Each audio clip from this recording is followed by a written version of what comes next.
r/ask Reddit. What's an industry secret in the field you work in?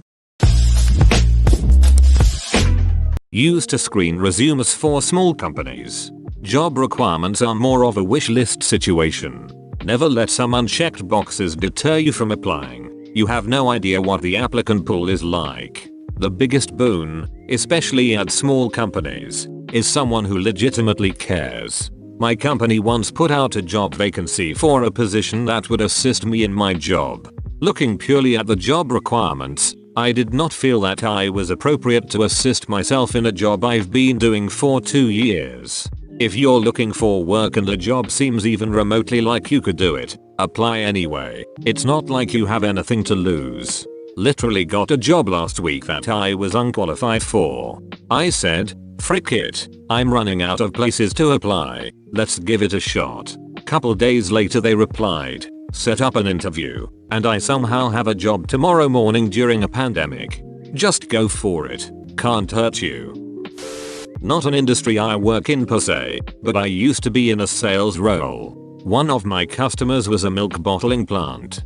I was somewhat surprised that they were putting the exact same milk in both organic and non-organic cartons. Turns out all of their milk is organic, but in order to not miss out on the sales of non-organic milk, they just bottle them differently and sell them at different prices. This one is both startling and interesting. Construction boy here. If your windows or sliding doors are tough to open and close, 9 times out of 10, we put your own dish soap on tracks and the thing works perfectly. It take 5 minutes and we charge 150.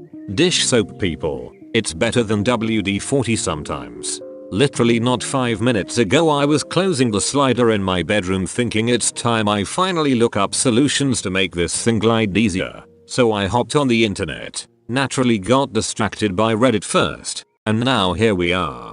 So serendipitous. You'll be surprised how willingly someone will do their job and even go above and beyond if you just compliment them for their professionalism, politeness and how they are helping them. As a cashier, I am not even ashamed to admit that I will do more for you if you tell me I'm being helpful. A lot of successful artists at a certain level of success do nothing more than create a concept and employ several assistants, who are either current or graduating art students, who actually make the art itself, its reproductions or both. Can 100% vouch for this.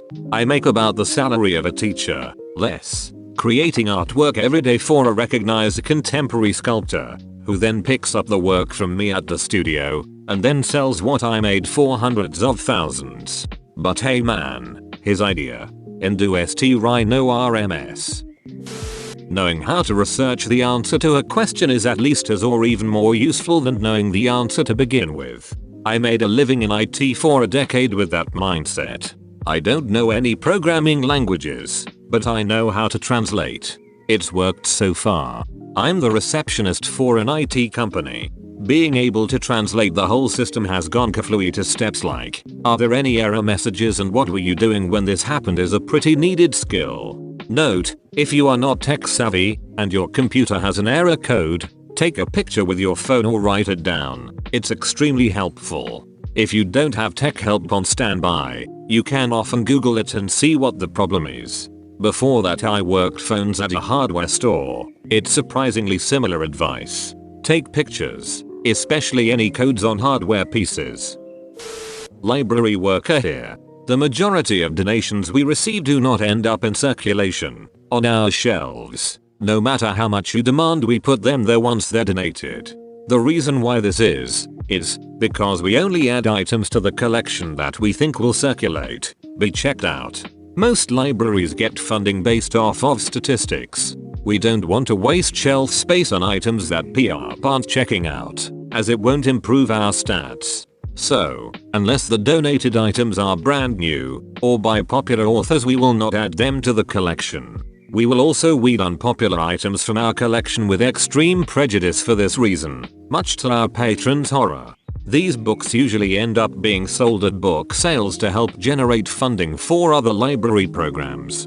Dude, I love the local library's annual book sale.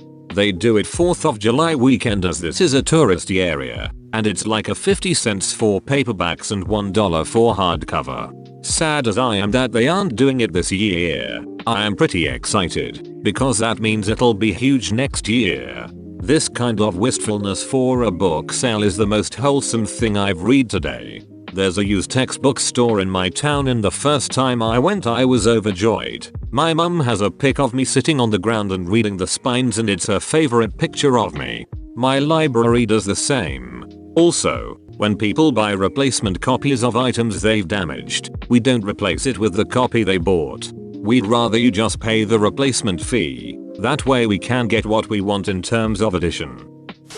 As a beginner counselor I worked with a lot of children and adolescents. Consistently the discussion with my colleagues was how it was the parents who were the biggest problem and the kids were just adapting to a crazy environment. Oftentimes I wonder how a patient got to be a certain way, and then I meet their parents. My psychiatrist. Word. I see a therapist every other week and basically he says that my parents did a decent job, but fricked things up about 20% of the time. I see this often enough working in schools. The child moves out of their parents' home to go live with relatives, etc. And the moody, disruptive kid becomes a model student. It's like flicking on a light switch. Sometimes it really is the parents, unfortunately. As an MSW student who worked with kids for 5 years, I tell everyone who wants to work with kids that they better be prepared to work with parents. Mostly, any behaviors or patterns that you instill as a professional are just going to be overridden the second they return home if the parents aren't also on board. I'm a musician. It's not really a secret, but 90% of our revenue is from merch. Spotify plays, show guarantees, etc. Everything is menial in comparison to shirt sales. In fact, a big reason bands tour as often as possible is because we can sell more shirts when we're in front of people. How is it now? I've been looking at some merch for kind of lesser known bands that I really like, and they have their online stores open, but I'm afraid the shipping is not making it worth it for them. In Microsoft Office, Word specifically, you can upload recorded interviews and it will transcribe it and ever have speaker 1 and speaker 2, 3 and 4.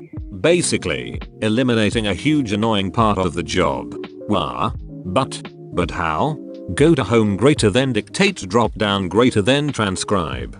Select upload audio. Choose an audio file from the file picker. Transcribe currently supports WAV, MP4.M4A.MP3 formats. I'm a dentist. Here's the lowdown on toothpaste. As long as it has fluoride they are all basically the same. When I was in dental school the Colgate lady came by and said that everything that says Colgate Total on it is all exactly the same. The only difference is the packaging. So whether it says whitening, or gum protection, or whatever else it is all exactly the same. The exception is sensitivity toothpaste typically does have an extra active ingredient. No3, which helps with sensitivity. Don't ever feel obligated to buy the expensive toothpaste because you think it will be better for your teeth. Just buy whatever you like best. But the toothpaste I buy at the dentist, Clinpro, is different, correct? Yes, Clinpro, a prescription toothpaste, has a higher percentage of fluoride which makes it better for people who tend to get cavities. I choose toothpaste based on which one has the flip lid, instead of the screw lid. A lot of librarians will waive your fines if you have an excuse and you don't ask too frequently, even large fines. Also, librarians don't care about your fines and aren't judging you. Please come back. We personally have more fines than you. Librarians are always overdue with their books. I don't know if you're from US, but I'm new to US. Everything rent, banks, car rentals, universities etc. etc. seems to want to overcharge and drench the last cent out of you for minor forgivable reasons. Except for libraries. I was late on a book. A few days. Wasn't charged. I love the libraries and the library system. They also try their best to get you a book from other locations and librarians are generally kind and polite. Library cards are free. You enter a library and nobody judges you etc. for anything. They also recommend not to get our research published with predatory journals etc. You are awesome. The world is in debt of your services. Former industry. Commercial radio. It's never caller 5. It's the caller who sounds best on air. I won something on the radio once. The lady DJ called me back on a few minutes. She forgot to record the call. She told me to act excited. It was hilarious. She blamed it on being pregnant, said she had lost her mind. I used to answer phones for a radio show.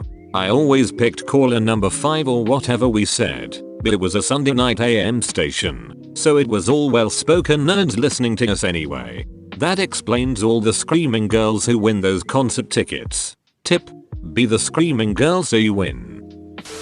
Congrats, you've made it to the end. You're a beast. Like and subscribe for more r/ask Reddit content. It's free, so why not just do it?